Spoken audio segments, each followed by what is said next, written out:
IT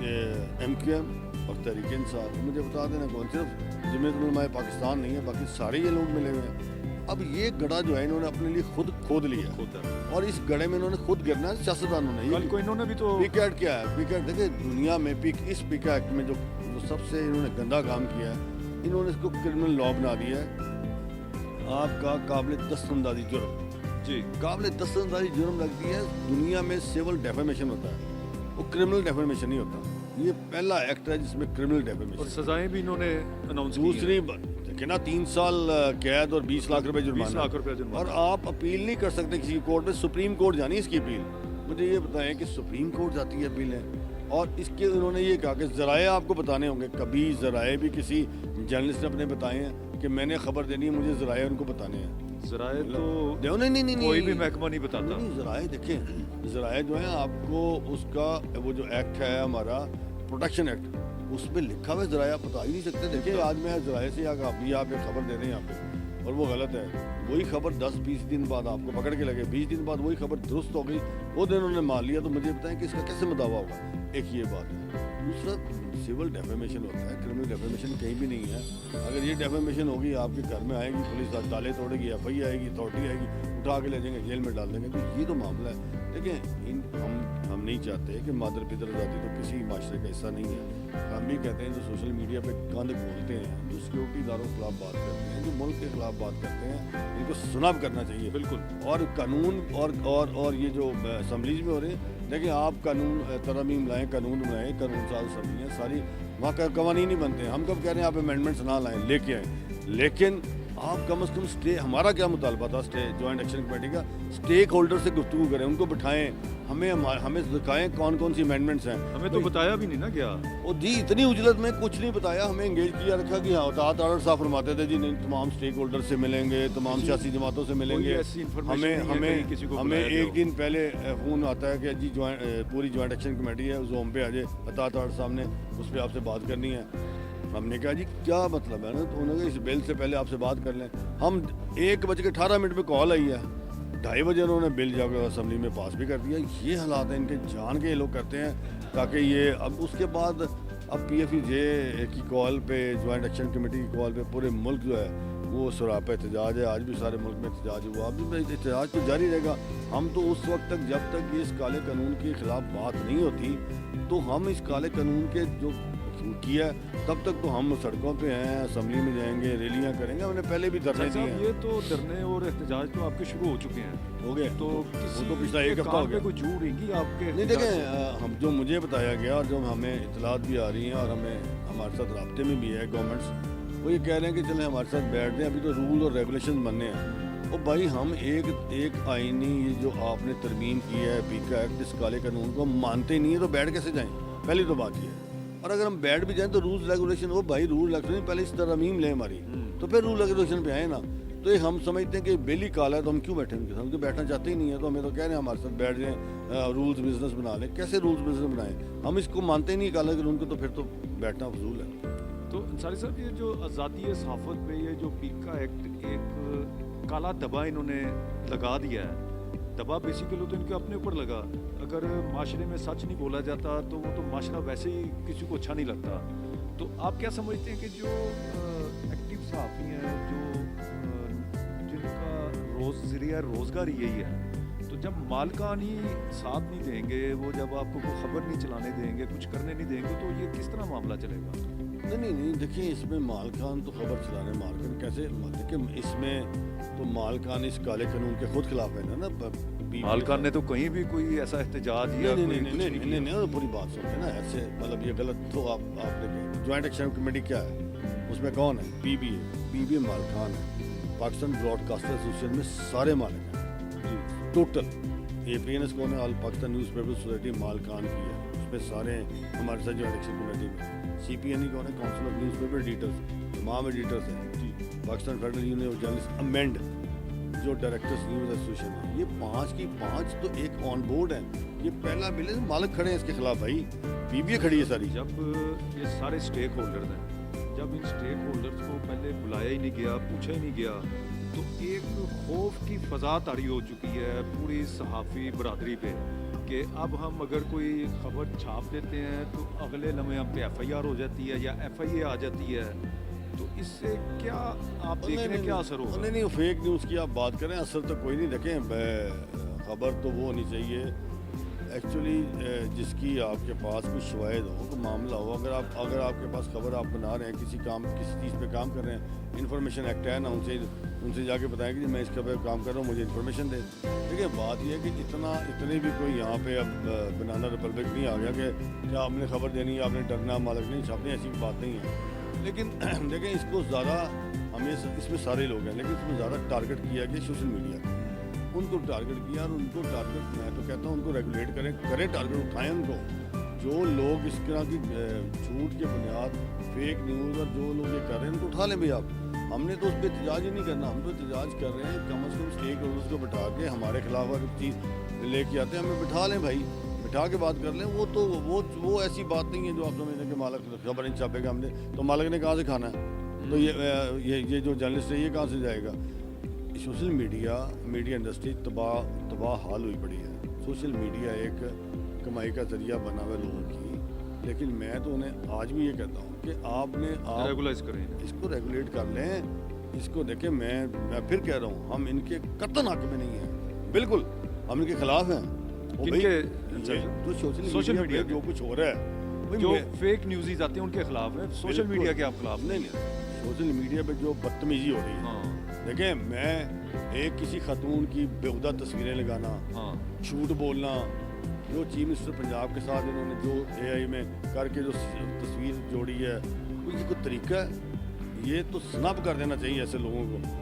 وزیر اطلاعات نظمہ بخاری کے ساتھ جو کچھ کیا وہ ہائی کورٹ میں بیچاری گئی ہیں، ان کو سنب کر دینا چاہیے. ایسے لوگوں کو تو سنب کر دینا چاہیے، بلکہ ان کو ایسی سزا دیں تاکہ یہ لوگ ڈریں.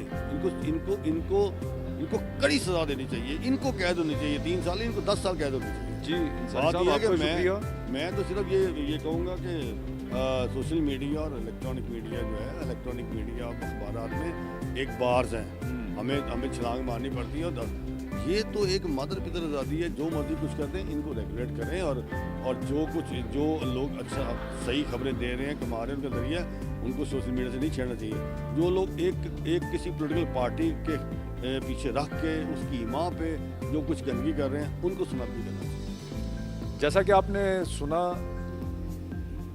صدر صاحب انصاری صاحب نے آپ کو پک ایکٹ میں جو ہونے والی ترامیم تھی ان پہ جو احتجاج کیا اس کے متعلق بتایا. اور انہوں نے سب سے اچھی بات یہ کی ہے کہ سوشل میڈیا پہ جو ایکٹیوسٹ ہیں، جو غلط خبر دیتے ہیں، کسی کی دل آزاری کرتے ہیں یا کوئی ایسی خبر دیتے ہیں جس سے کسی خاتون کی یا کسی کی بھی دل آزاری کی جاتی ہے، ان کے خلاف سخت ایکشن ہونا چاہیے. اور سوشل میڈیا کو ریگولائز بھی کرنا چاہیے. ریگولائز کرنے سے فائدے ہوں گے، ان کے SOPs تیار ہو جانے چاہیے.